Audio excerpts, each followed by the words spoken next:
So a couple days ago, the Arizona Cardinals officially released their 53-man roster, and by a couple days, I mean 5. Typically, I try to stay on top of stuff like this, but I just let this one completely slip. So for that, I want to say my bad. I'm here to tell you right now, we don't care. Let me tell you something. We don't care. But you know what they say, it's better late than never, so we're going to go ahead and review what the Cardinals did and the moves they made, and we're going to see what the roster's looking like. So first things first, we're going to start with the offense. Quarterbacks, we have 3 rostered right now, and that is Kyler Murray, Colt McCoy, and Chris Streveler. More than likely, Chris Streveler will probably be moved to the practice squad if anyone needs to get called up. There's no point to have 3 quarterbacks rostered, especially on game day, so if anyone needs to get called up and we're missing a position, expect Streveler to be moved to the practice squad. And moving on to running backs, this is something I actually really wanted them to do, and that is keep 4 of them. Jonathan Ward and Eno Benjamin both looked really solid in preseason, and with potential durability issues with Chase Edmonds and James Conner, they could actually see the field. I'm not 100% sure on this, but I'm pretty sure Eno Benjamin made the roster because he's going to contribute a lot on special teams. But through the first 2 position groups, there's honestly nothing crazy that stood out so far. Until we get to wide receiver. So the Cardinals decided to keep 6 of them on the roster, and these weren't the 6 I was expecting. Obviously, the top 4 being DeAndre Hopkins, AJ Green, Christian Kirk, and Rondale Moore, that makes sense. But then you go to the bottom 2, and you have Andy Isabella and Antoine Wesley. I'm actually not shocked to see Andy Isabella on the roster, considering he was a second-round draft pick, and if he did get cut, Keim would pretty much be admitting he made a mistake, and we know Keim doesn't have that in him.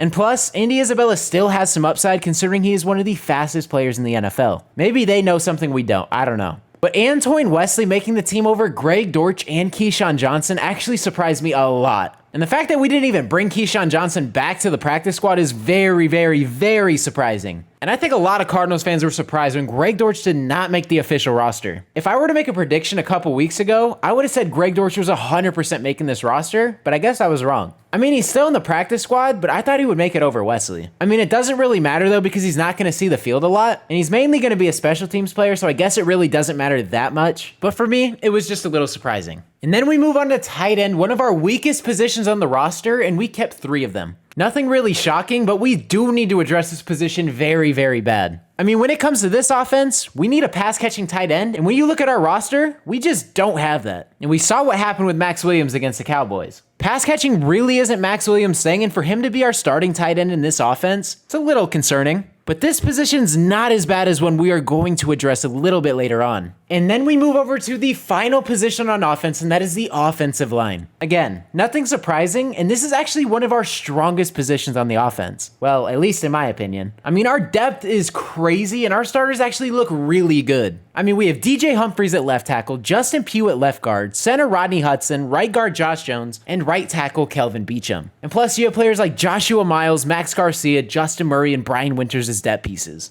That's a dub. That's a W. The addition of Rodney Hudson really solidified this position for us, and when you replace Mason Cole with Rodney Hudson, I mean, I have no complaints. True that.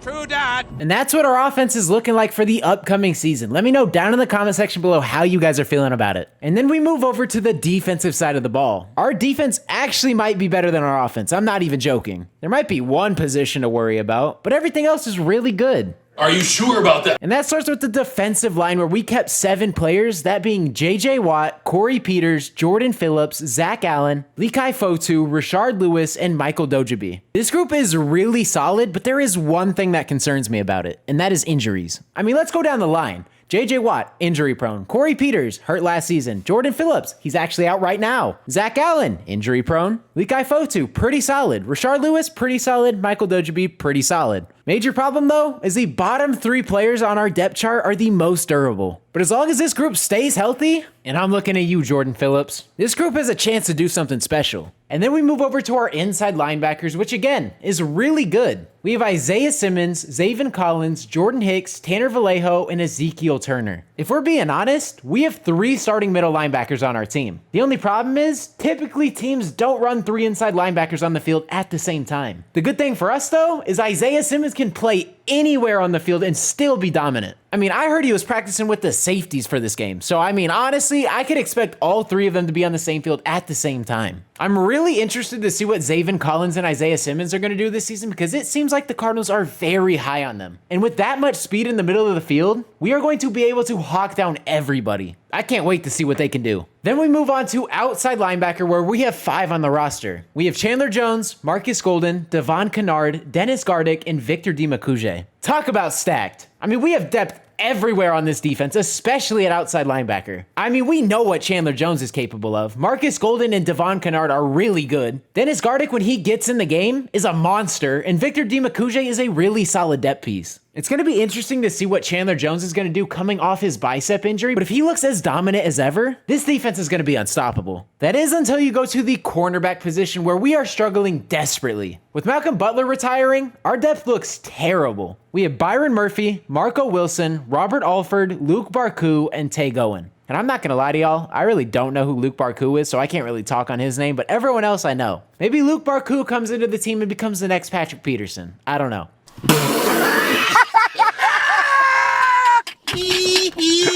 And some of y'all don't like when I bring up Pat P, so let's say he's the next Ionis Williams. But we all know Byron Murphy is an absolute beast, and Marco Wilson has the potential to be a really good corner for us. But after that, I am terrified. I mean, Robert Alford ends up on IR every other year. Like I said, I don't really know who Luke Barkoo is, and Tay Gowan is a rookie. Tay Gowan is like a developmental piece, but I feel like Tay Gowan is going to be really solid for us eventually. It's just year one corners typically don't do that well, and when you have 2 of them that you are relying on heavily, that's a problem. Our corners scare me, I'm not gonna lie. But with how good our front 7 is, we might not have to worry as much as we think. Or at least that's what I'm hoping. I hope so. Then we move on to the final position on defense, the safeties. We have Budda Baker, Jalen Thompson, Deontay Thompson, and Charles Washington. The only player I was really surprised they cut was Chris Banjo, but we brought him back in the practice squad, so I'm not even mad. And I'm also glad we brought James Wiggins back, because he seems like he could be a really solid player for us. I'm not saying he's gonna be a star, but he could be a solid depth piece. But I mean, when you got the George Kittle stopper on your team, you're solid. Plus, Jalen Thompson and Deontay Thompson are both pretty solid. As long as they stay healthy too, we're gonna be fine. I've been talking about injuries and staying healthy a lot. Should I be concerned?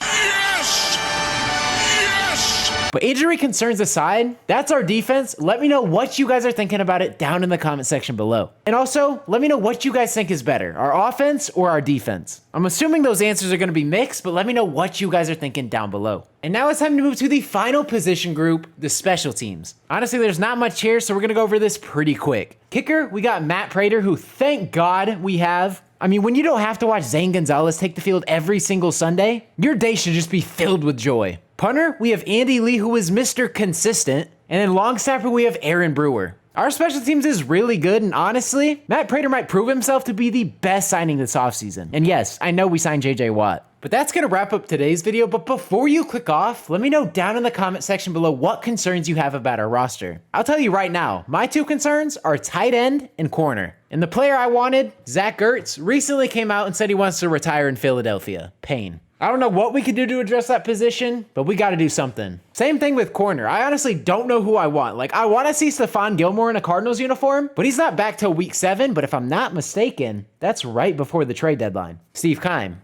do your thing. Do it! And also, if you guys are new to the channel and enjoyed today's video, consider hitting that subscribe button. I post NFL and NBA content, so if you're a fan of either of those or both of those, this is the perfect channel for you. And also, I'm gonna be starting a gaming channel, and I may or may not have that linked in the description below, so if you guys wanna subscribe to that channel as well, I would greatly appreciate it. I mean, when 2K starts up in about a week, I'm gonna be posting on there as well. So if you guys wanna see more content by me, make sure to check that out. But like I said, that's all I got for today's video. Hopefully you guys did enjoy.